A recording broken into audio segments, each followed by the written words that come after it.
Bueno, entonces, como les decía, pues vamos a trabajar la asignatura, el tema de estudio del trabajo, de análisis de operaciones, perdón. Y este tema es muy importante porque nos va a permitir, a partir de lo que ya ustedes venían trabajando de análisis de la productividad y luego la forma de esquematizar cada una de las operaciones mediante las diferentes técnicas que hemos analizado. Con, con esta nueva temática lo que buscamos es generar la competencia en el estudiante de poder hacer una mirada crítica a ese proceso productivo y poder establecer mejoras significativas como tal, de tal manera que obviamente impacten positivamente en la productividad. Entonces, para iniciar, quiero hacer uso de la forma como se define el analizar por parte de la Real Academia Española. Y voy a permitirme leerlo textualmente. Dice, distinción y separación de las partes de un todo hasta llegar a conocer sus principios o elementos. Entonces es bastante claro el concepto de analizar. Primero tengo que distinguir cuáles son las partes. Bueno, tomo como objeto de estudio un todo. Ese un todo puede ser un objeto material, puede ser un servicio, puede ser un proceso, puede ser una operación, puede ser una organización, puede ser un proyecto. Cuando yo me dedico a analizar, primero tengo que seleccionar qué voy a analizar.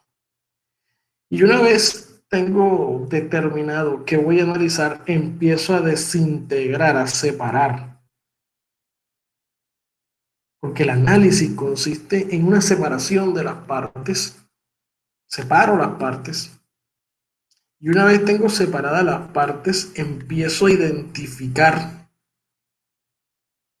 eh, cuáles son los principios, cuáles son los elementos, cuál es la interrelación, cuál es la interdependencia, cuál es el engranaje, cómo funciona cada parte de ese todo, para poder tener claro ese sistema.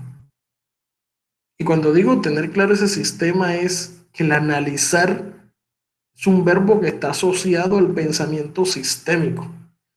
El primer día de la clase, cuando empezábamos, lo primero que definíamos era la organización como un sistema. Y decíamos, un sistema social abierto. Hoy el analizar como tal lo vamos a aplicar en las operaciones. Y esas operaciones tenemos que descomponerlas, analizarlas, porque recuerden lo que decía Taylor. Taylor decía en su obra de que toda operación o todo trabajo, por más simple que parezca, tiene asociado una ciencia. Entonces yo tengo que conocer cuáles son esos principios que rigen a cada una de las operaciones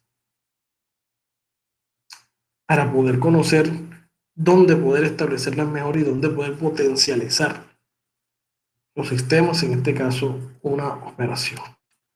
Entonces, tenemos que el análisis de operaciones es aplicar toda esa teoría del análisis, de tomar ese todo, descomponerlo, identificar cuáles son los principios que lo rigen, cuáles son esos elementos, ¿a dónde? En mi proceso productivo, en las operaciones que se desarrollan alrededor de mi proceso productivo. ¿Y qué vamos a obtener una vez hagamos este ejercicio del análisis de las operaciones? Que ahora en el transcurso de la presentación lo que vamos a analizar es cómo hacer este análisis de operaciones. ¿Y qué esperaría uno tener al final? Esperaría que las compañías puedan incrementar la producción. Uno esperaría reducir los costos unitarios. Uno esperaría garantizar la calidad y reducir la mano de obra defectuosa. Uno esperaría incrementar el entusiasmo del operador a través de las mejoras de las condiciones de trabajo. Y uno esperaría la minimización de la fatiga y la obtención de salarios más atractivos. Claro, si yo logro mejorar, logro optimizar las operaciones que se desarrollan en mi organización, pues voy a generar mayor producción. Y al generar mayor producción, hay algo que se denomina que al incrementar la capacidad productiva, al incrementar la cantidad de producción, los costos fijos se dividen sobre una mayor cantidad de productos, por lo tanto, los costos unitarios se hacen mucho más bajos. Y si yo estoy analizando la operación, debo dar garantías de la calidad y disminuir los productos defectuosos. Y si yo estoy haciendo eso, pues el operario va a sentir que está cooperando mucho más y se siente más ganador en el desarrollo de la actividad.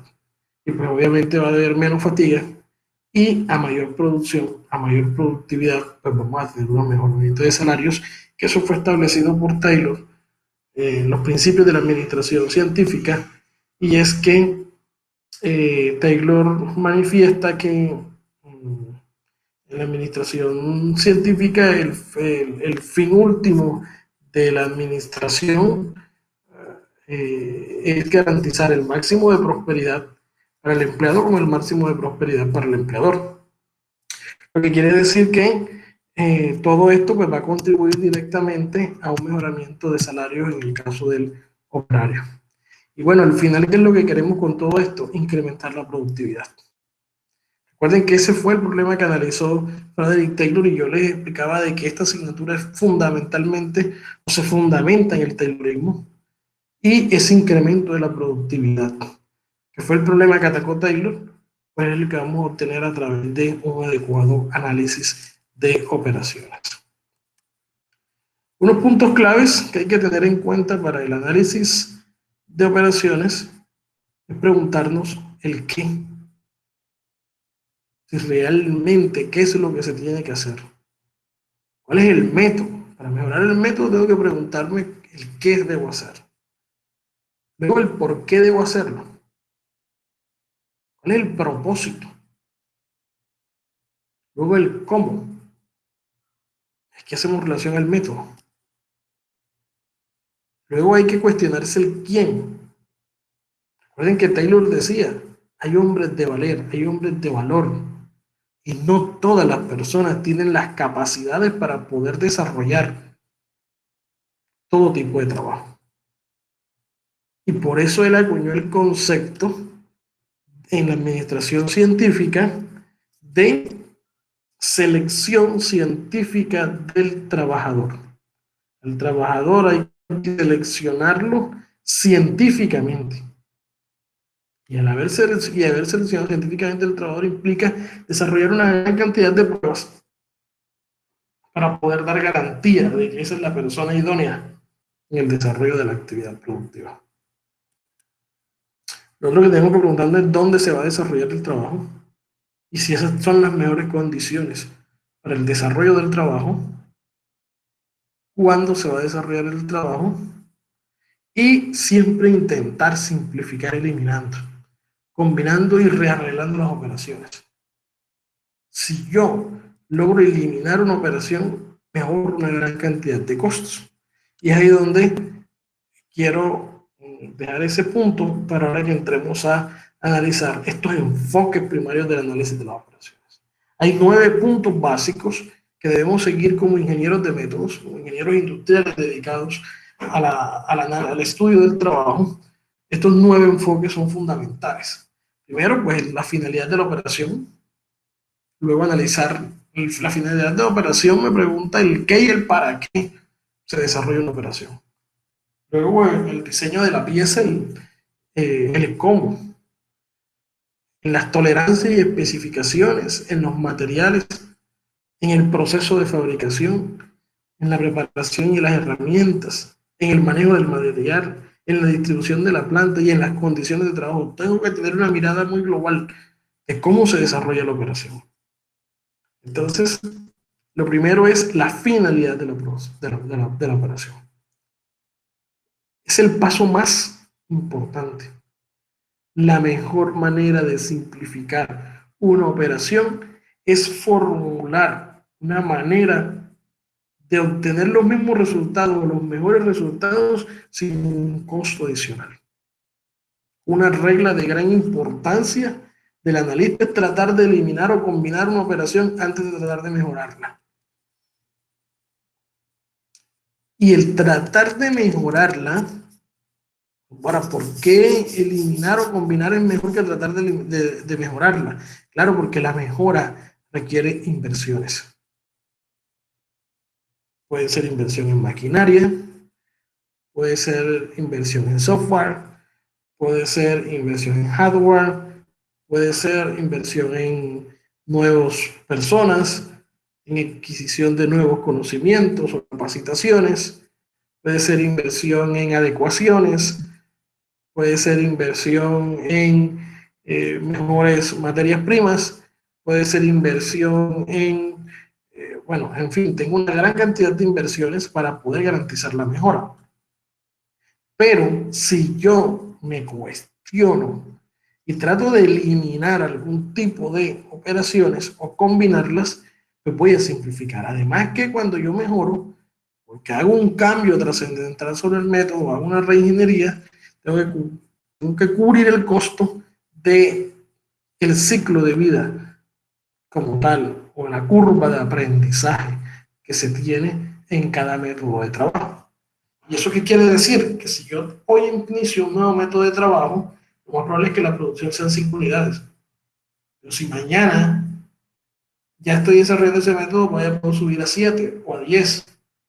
Y en la medida en que va pasando el tiempo, voy incrementando, poco a poco, va a ir incrementando ese nivel de producción hasta llegar al máximo de su capacidad.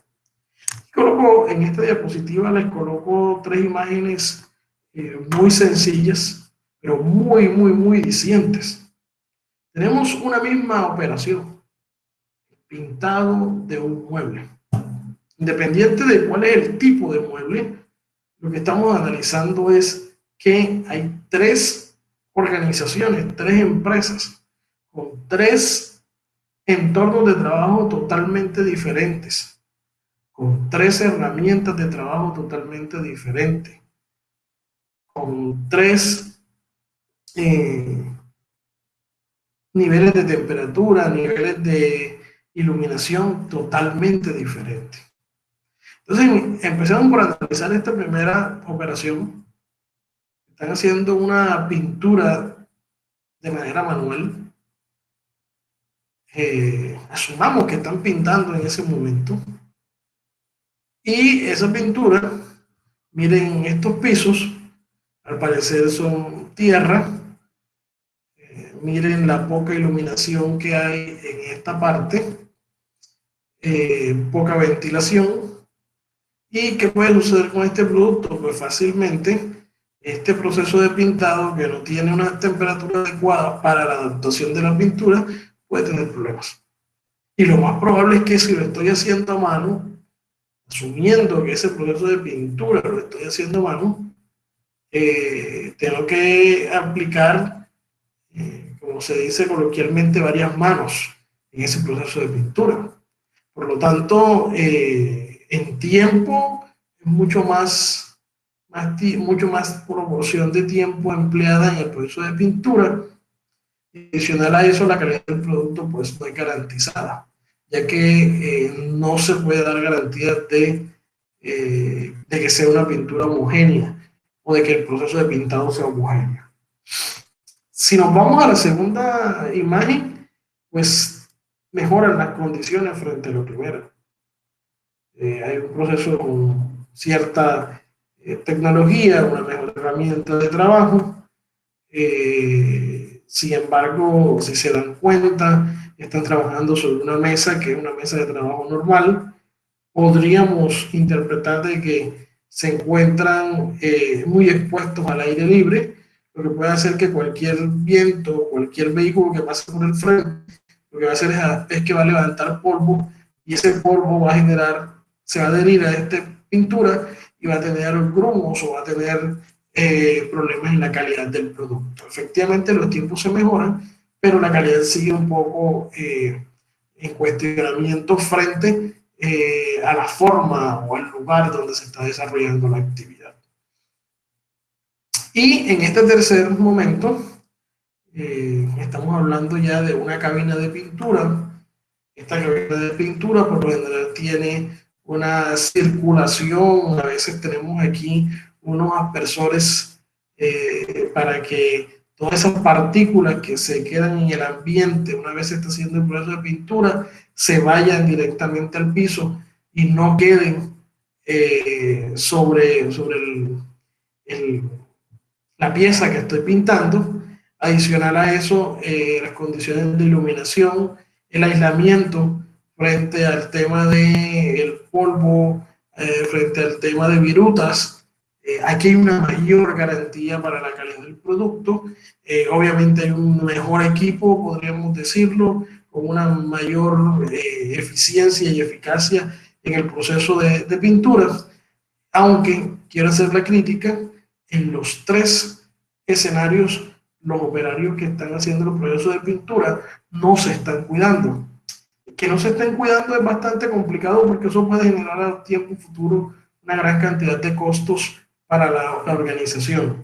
Y por lo general este tipo de pinturas de muebles tienen BTX, que son benceno, tolueno y sileno, y son químicos bastante fuertes, cancerígenos, que ya están generando algún tipo de problemas en la salud pública, en este caso del municipio de San Juan. Bien, entonces yo tengo que preguntarme si puedo mejor. En este caso se está presentando unas mejoras, pero yo también podría, utilizando una nueva herramienta, eliminar, ya no tengo que pasar tres manos, sino solo dos. O si tengo una cabina de estas, pues ya no tengo que pasar dos manos, sino solamente una, porque la calidad como tal de lo que estoy haciendo se está incrementando. El segundo elemento que hay que tener en cuenta para un proceso como tal de análisis de la operación es analizar el diseño de la pieza. El ingeniero de métodos, el ingeniero industrial dedicado al análisis de las operaciones, al mejoramiento de los procesos productivos, tiene que tener en cuenta que desde que se diseña un producto, desde el momento en que yo estoy diseñando, tengo que pensar en la producción. Y anteriormente los diseños eran muy complicados. Eran entre más piezas tenían, era todo un reto armar un producto. Hoy las piezas son mucho más compactas, son mucho más integradas y hacen que el proceso productivo sea mucho más sencillo. Yo tengo que tener claro que desde que estamos diseñando un producto, desde que estoy ejecutando el proceso de diseño, sea un proceso tradicional o sea un proceso contemporáneo, mucho más flexible, donde hay mayor interacción con el cliente, yo tengo que pensar en el proceso productivo. Y si puedo modificar el diseño en función de tener una mayor facilidad para producir, yo creo que es necesario tomar las decisiones. Entonces yo puedo tener, imagínense este diseño, que aparentemente es sencillo, pero tenemos muebles que pueden ser mucho más complejos con este tipo de diseños, frente a un diseño de un mueble totalmente lineal. Pues claro, hay que mirar también el concepto del diseño que se esté manejando en la época. Por ejemplo, ahora se están utilizando mucho superficies planas, lineales, con todo el desarrollo de las maderas aglomeradas o MDF.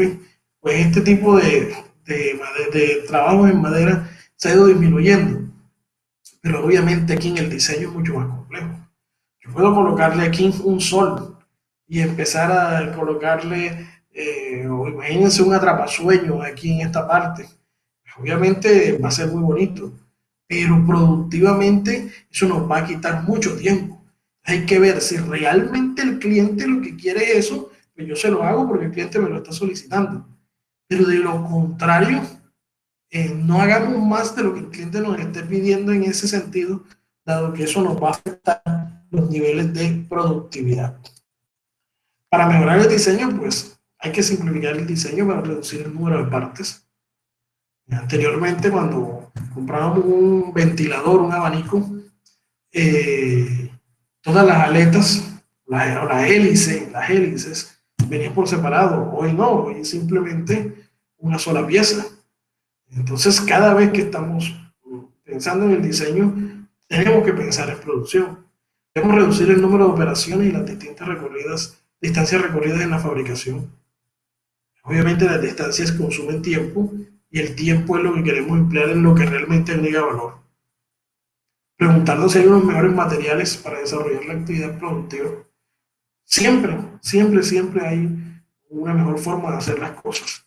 Entonces también podemos pensar que siempre hay mejores materiales, solo que hay que hacer, claro, un proceso de vigilancia tecnológica o de inteligencia competitiva, poder estar al tanto de qué es lo que están haciendo las otras empresas.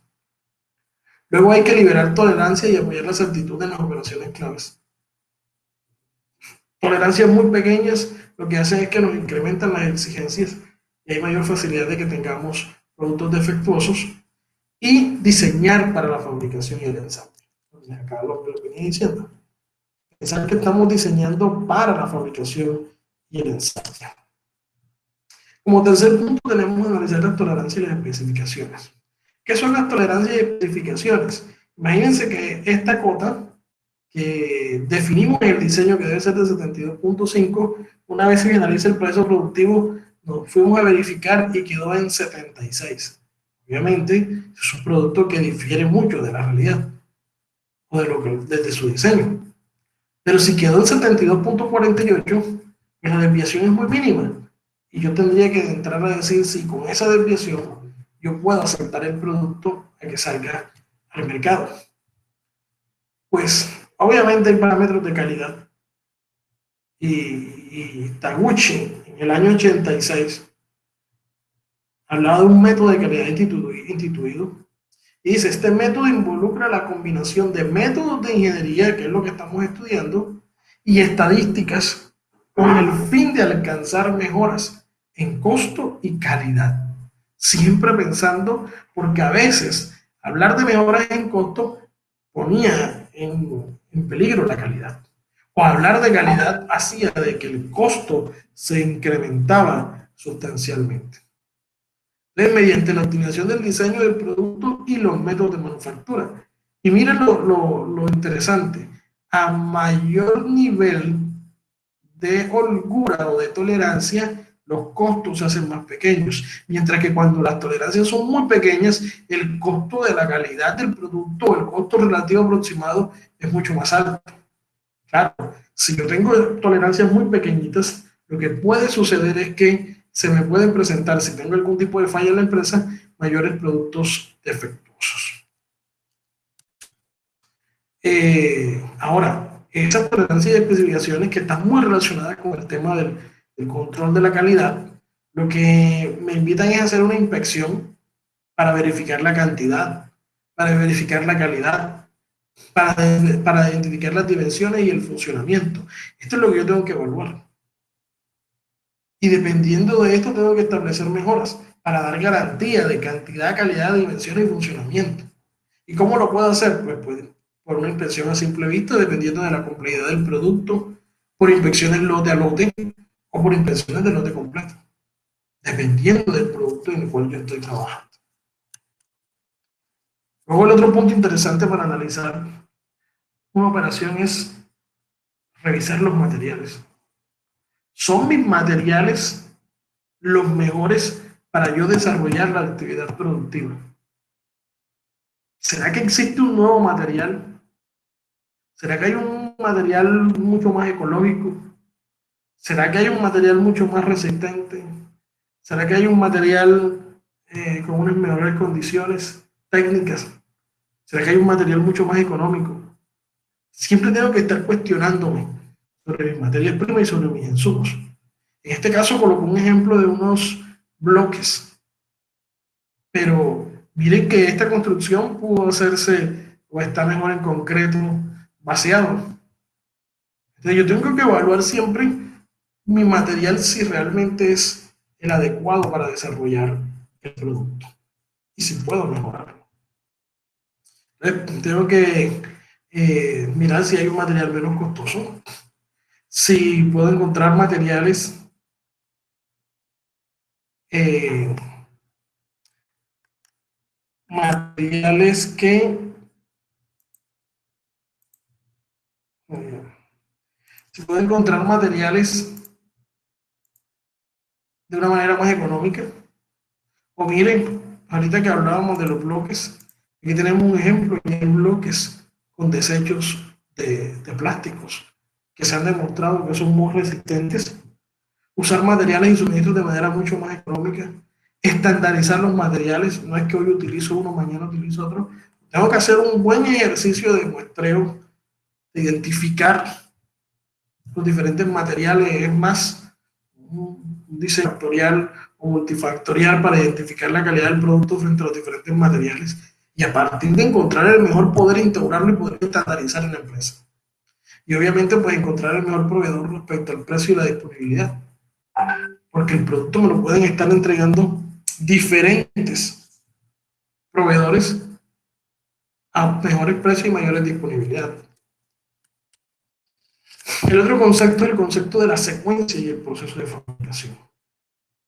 Entender todo ese flujo que se da, y más que el flujo es qué tan coherentes son las secuencias de las operaciones. Y eso va acompañado de la distribución que yo hago del espacio, que es otro punto que hay que analizar. Miremos esta imagen de la derecha. La imagen de la derecha es la planta de producción, o una de las plantas de producción. Esta es una parte de la planta, una de las plantas de producción más productivas que hay a nivel mundial. Los invito a que miren IKEA.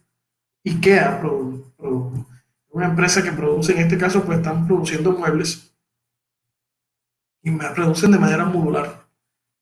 Y miren toda la tecnología que tienen, todos los brazos robóticos con los cuales están desarrollando el proceso productivo. Miremos las condiciones de los productores locales. Estos muchachos que están aquí de blanco son egresados de SECAR. En algún momento estuvimos desarrollando un trabajo aplicado en el sector de producción de mobiliarios de nuestro departamento. Y miren las condiciones sobre las cuales trabajan. Problemas con la infraestructura física, no hay infraestructura tecnológica, no hay una buena disposición del trabajo, del área de trabajo. Miren las máquinas, unas máquinas que es totalmente hechiza. Estas máquinas muy inseguras. Dicen jocosamente que donde hay mueblerías en San Pues siempre hay un mocho, porque han sido muchos los que se han amputado los dedos por problemas con este tipo de máquinas. Miren la forma de almacenamiento. Todo esto influye en la calidad y en la productividad. Entonces, hay una adecuada secuencia en el proceso productivo. Puedo yo modificar las operaciones. Puedo mecanizar operaciones que se hacen manualmente. Puedo utilizar recursos de una manera más eficiente en las operaciones mecánicas. La operación de los recursos mecánicos de manera mucho más eficiente. La utilización de los robots. ¿Qué oportunidades de mejora puedo yo establecer para tratar de hacer un desarrollo en este tipo de empresas? Este es el gran reto que tenemos nosotros en nuestro contexto.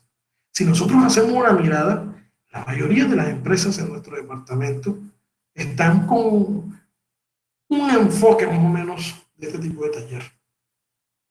Entonces, hay que analizar la secuencia y hay que analizar el proceso. El otro punto es la configuración y las herramientas.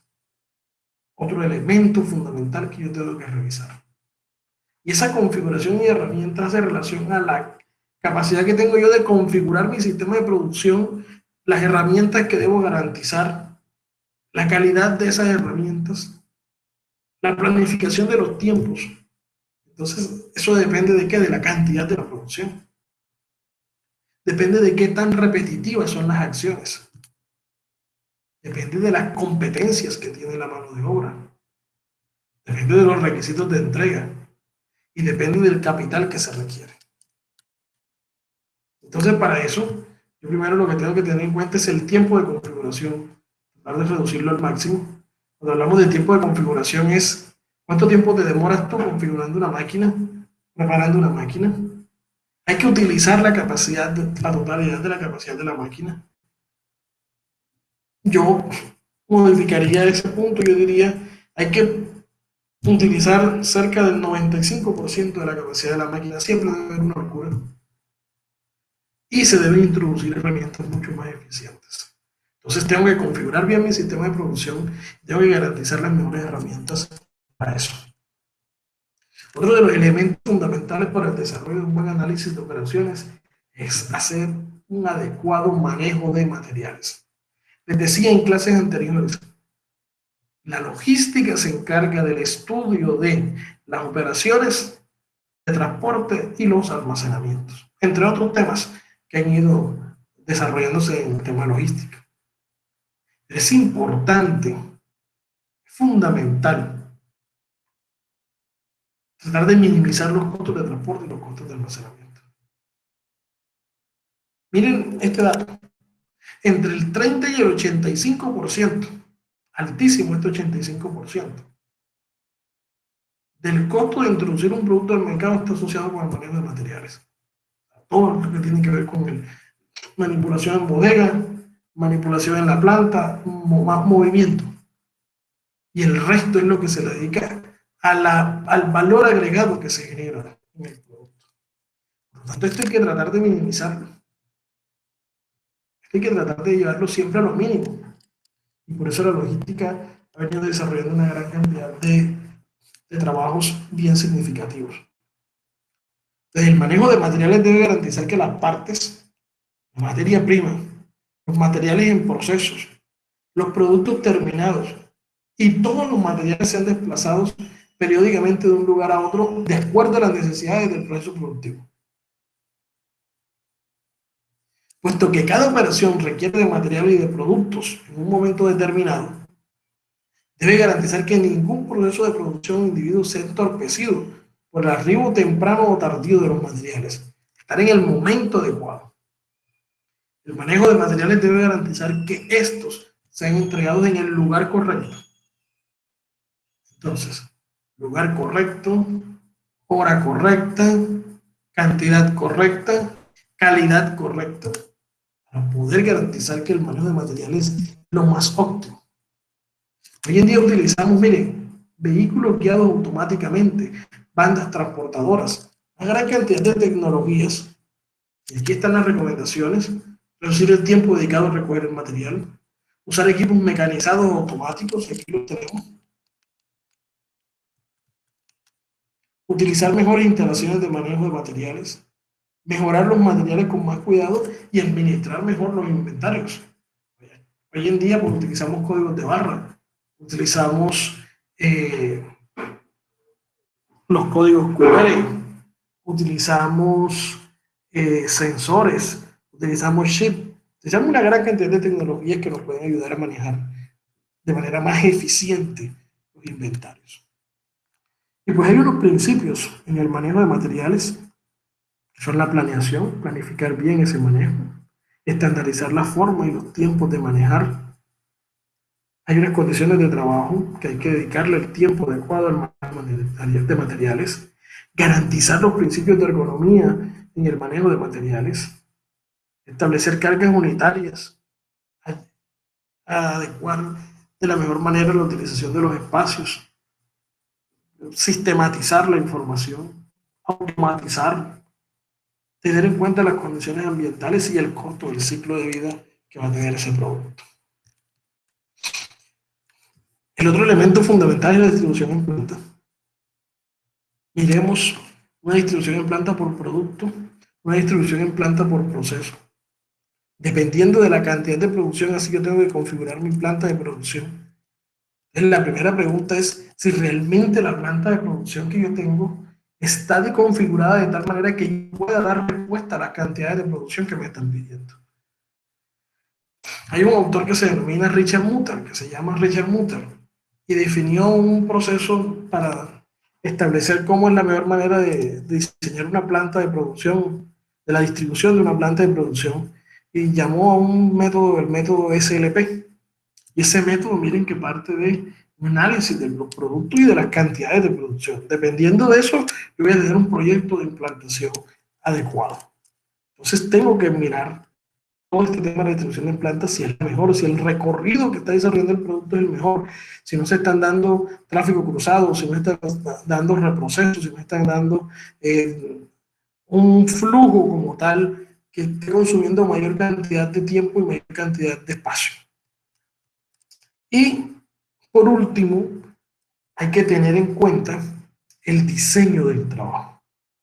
Cuando hablamos del diseño del trabajo, estoy hablando del ambiente de trabajo, que sea apropiado, que sea seguro, que sea cómodo, que tenga una adecuada iluminación, adecuada temperatura, adecuada ventilación, un control del ruido, que haya orden y limpieza, que haya eliminación de elementos irritantes, que haya protección en los sitios de peligro, que haya una dotación del equipo, de los equipos de protección, que haya un programa de primeros auxilios, que haya un adecuado clima organizacional, que la cultura organizacional esté bien cimentada.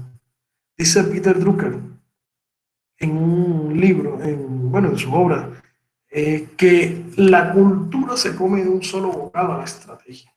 Puedo tener la mejor estrategia organizacional, pero si la cultura organizacional no es la mejor, pues voy a tener algún tipo de inconveniente. De todos estos elementos, me devuelvo acá. Estos enfoques primarios me permiten establecer mejoras en el proceso productivo.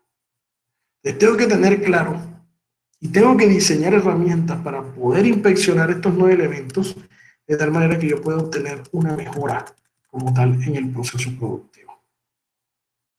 De aquí se desprende una segunda actividad que está en coherencia con lo que hemos venido trabajando sobre un análisis de operaciones frente a los 9 factores que estamos analizando. Para eso, pues yo estaré suministrándoles una guía de trabajo independiente donde de manera grupal ustedes van a desarrollar este trabajo en particular. Este es todo el contenido de momento a nivel conceptual. En la próxima sesión que vamos a tener, pues ya miraremos ejemplos, aplicaciones de estos conceptos para así garantizar, primero, la apropiación conceptual y segundo, pues la aplicación de esos conceptos. Entonces, voy a detener la grabación.